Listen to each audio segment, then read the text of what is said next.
Kung babalikan natin mga kapatid, ang pinakamimiti ng ating mga puso, siguro sasabihin natin, my greatest desire is maging maganda, maayos ang aming pamilya, maging successful ako sa aking career, maging maalwan ang aming kabuhayan, mapayapa ang lahat, walang sakit, walang problema, makapag-travel, happy kami bilang pamilya. Normal naman yan na pangarapin natin na mga tao.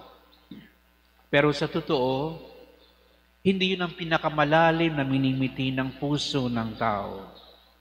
Sapagkat mga kapatid, nang likhain pa lamang tayo, itinanim na ng Diyos sa ating puso at kaluluwa ang pinakamalalim na mithiin ng tao. Ito'y nakaukit sa Ebanghelyo ngayon.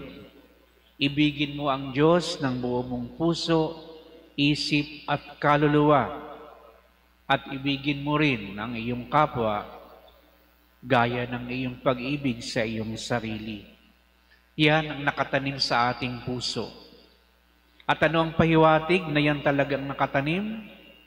Dahil kapag hindi tayo nakagagawa at nakatutupad nito, nakagagawa tayo ng kasalanan sa kapwa at sa Diyos, kinukonsyensya tayo, nakukonsyensya tayo.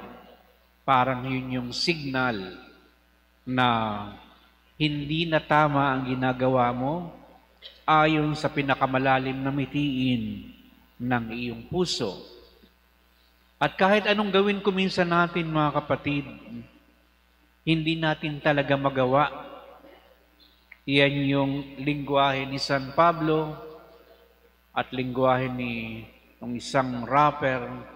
Gusto kong magpakabait, pero hindi ko magawa. Ang original talaga niyan ay si San Pablo Apostol. Dahil gustong-gusto niya talaga na ma-overcome yung lahat ng kanyang kasalanan, pero hindi daw niya talaga magawa.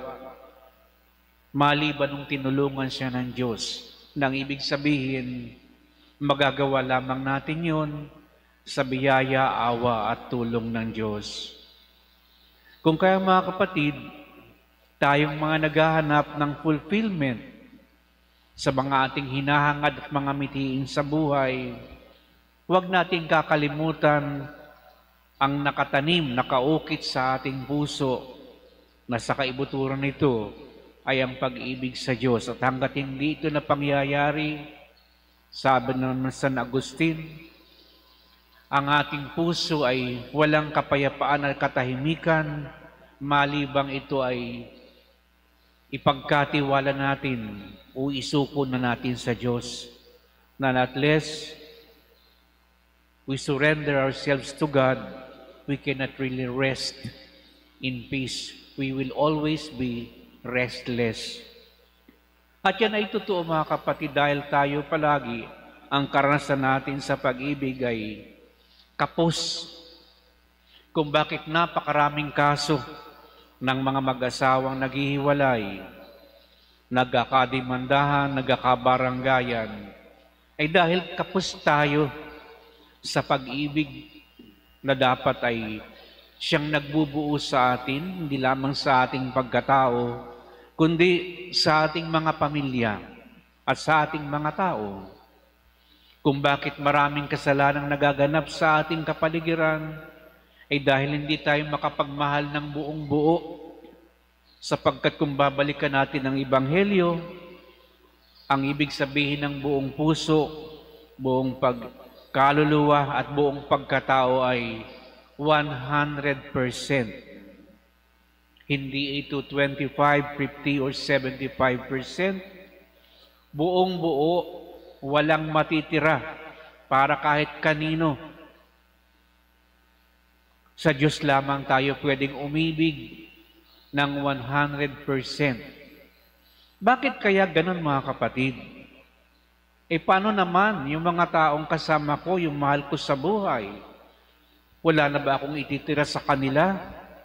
Sa Diyos lamang ba ako dapat magmahal?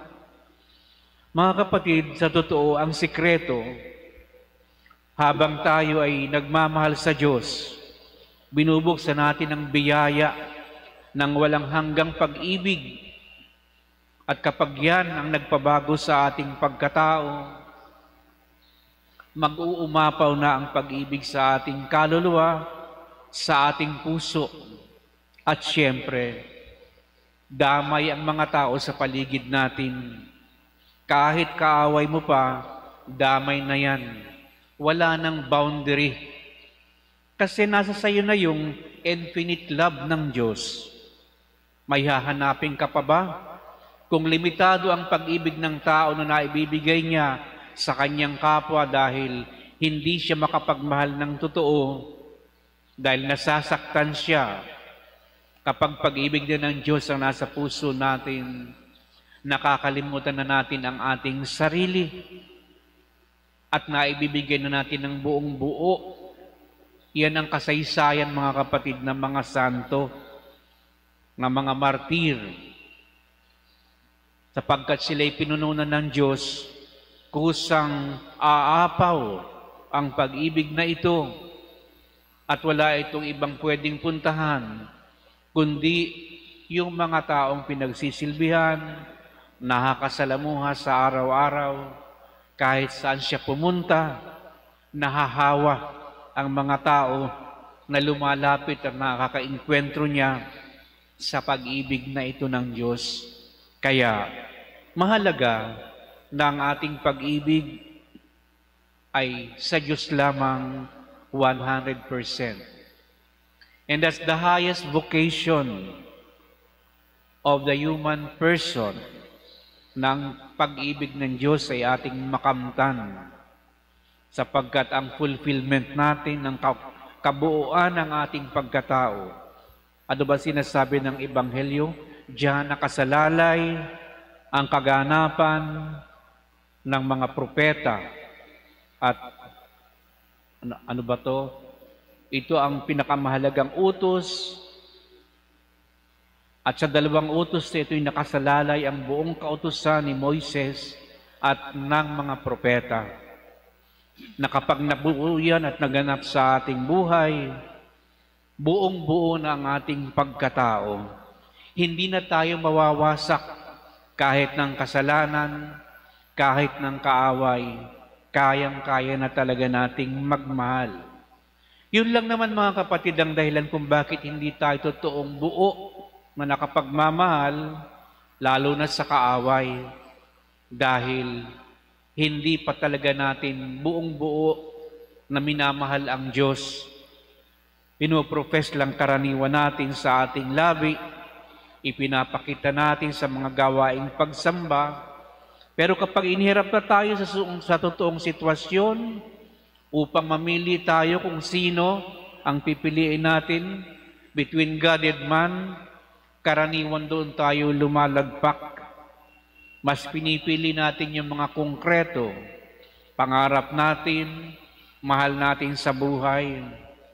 Kuminsan pag sinabi ng asawa mo, huwag ka na lang magsimba, mag-mall na lang tayo. Sinong nasusunod? Diyos ba? Yun ba ang nagmamahal ng buo sa Diyos? Sa maliliit na bagay, mga kapatid, karaniwan, tayo ang nasusunod, hindi ang Diyos. Kaya ngayon, ito ang mahalagang ipinapaalaala sa atin ng Diyos.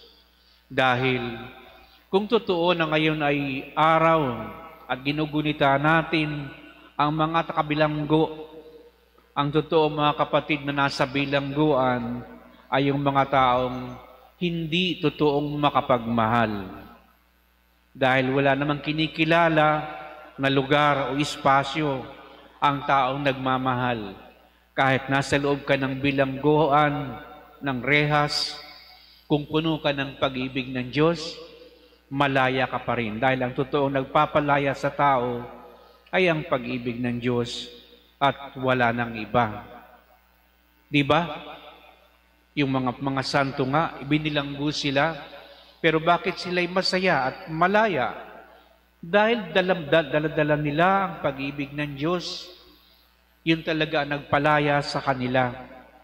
Kaya hindi importante yung nangyayari sa atin na mga kabiguan, mga problema, dahil kung dala-dala talaga natin ang pag-ibig na ito ng Diyos, walang hirap, walang sakit, na para bang namumuhay na tayo sa kalangitan. Dahil yan din naman sinabi ni Kristo, doon ay wala ng dusa, wala ng hirap, wala ng sakit, puro kaligayahan lamang. Kaya pinapatikim tayo ng Diyos ng langit kapag tayo ay totoong nagmamahal sa Kanya, dahil walang hanggan, walang boundary ang pag-ibig ng Diyos. Totoong pinapalaya tayo nito, at ito ang buo at nagbubuo sa ating lahat, mga kapatid. Kaya sana'y makinig tayo sa panawagan ng Diyos ngayon. Kung gusto natin totoong maging malaya, maging ganap ang ating buhay at maging mapayapa, hingin natin itong biyaya sapagkat hindi man ito nagaganap sa kagagawa ng tao. Kaya nga di ba ang palaging bilin ni Jesus nung sabihin niya, ang utos na ito, kaya manalangin kayo, ipagdasal ninyo ang inyong mga kaaway, etc., etc. Dahil sa pananalangin, mas pupunuin tayo ng Diyos ng Kanyang liwanag. Dahil baka naman kasi buong-buo ng puso nating magmahal, pero tayo'y tinatabunan ng dilim ng mga kalaban, kung kaya kailangan natin ang liwanag ni Jesus.